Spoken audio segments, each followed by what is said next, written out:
Okay, this game is Korchnoi versus Karpov, played in the 1971 Alekhine Memorial Tournament. These two are very great rivals, and this was one of the first encounters between them, which Karpov won. He was playing black against Korchnoi and faced the English opening. The English opening is a bit like a reverse Sicilian defence. Karpov elected to play symmetrically with c5. And after knight f3, he played symmetrically with knight f6. Now after g3, he quickly opened the centre up with d5. This can be quite a useful liberating move, but it's a sort of double-edged move because it can mean that this bishop on g2, when it gets to g2, has more scope later.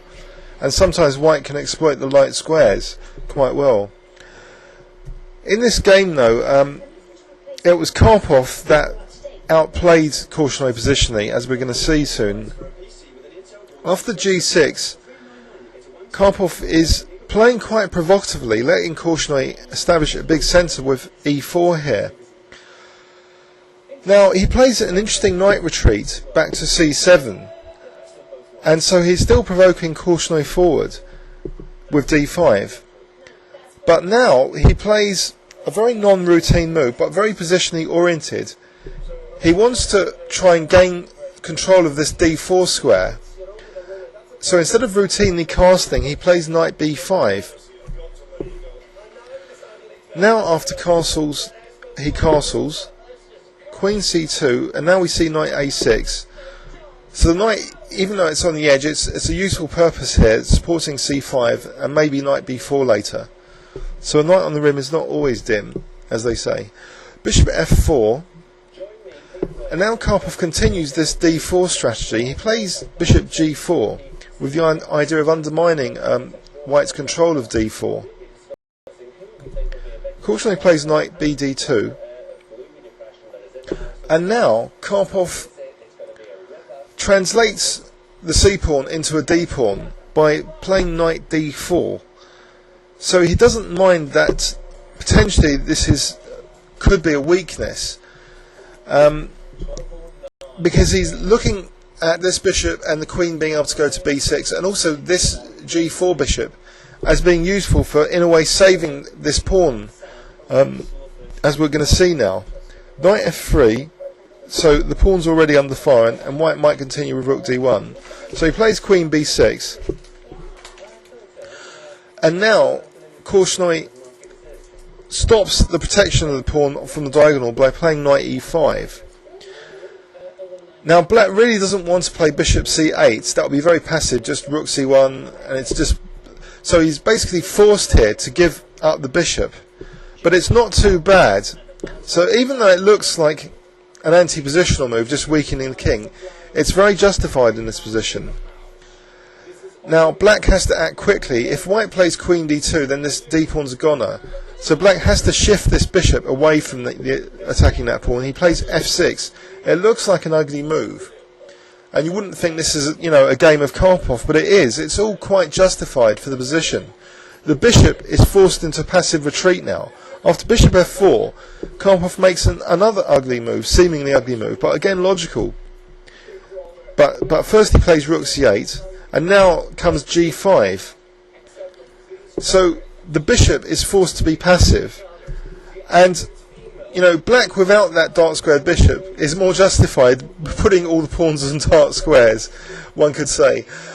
But this pawn is still a potential weakness, or is it a menace? As we're going to see, it actually turns out to be a menace, because now black gains more space with bishop e2, and after rook e1 plays d3. So this pawn's gone on a long journey now, and it will continue its journey. Korchnoi here played bishop f1, and now we see bishop takes f1, rook c2, so a rook invasion on the 7th rank is always quite dangerous. Bishop e3, and now Karpov is not afraid to put himself in a self-pin by playing knight c5 here. He's got a specific idea in mind after queen d4, which is to play e5. And there's not many squares for this queen to go, so white has to take on e6, And after queen takes e6, black has all the pressure now. Black's better with the rook on the 7th, and white's got this weak e-pawn. f3 looks unplayable because of the weaknesses of the 7th rank. So it looks quite unpleasant for white already. That pawn is really supporting black's attack here.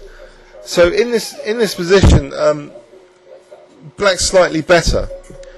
Rook ac1, and now rook ac8, rook fc8 rather, b4, and now Karpov plays knight takes e4. It's highly unpleasant for white now. If white had played queen takes d3 here, which he didn't play, let's have a quick look at this. My analytical assistant thinks knight takes f2 is a very good move, with the idea that if bishop takes f2, then rook takes c1, winning the exchange. So that seems pretty dangerous. So here, black's already better. Korchnoi played rook takes c2, and that pawn goes on forward again. D takes c2. Black has a menacing position now, probably completely winning now. Rook c1, and now b6, fending that a7 pawn. f3, knight d6. Black has a lot more space, as well as being a pawn up. It's very difficult for white to defend this. Queen d3, and now rook c6, defending the knight and preparing queen c4. All very, very bad for white now. a4, queen c4, queen d2. So Karpov is positionally playing Korchnoi from what seemed to be an absurd idea of bishop takes e5 followed by f6 and g5. So what turned out to be ugly moves are now making black's position very pleasant.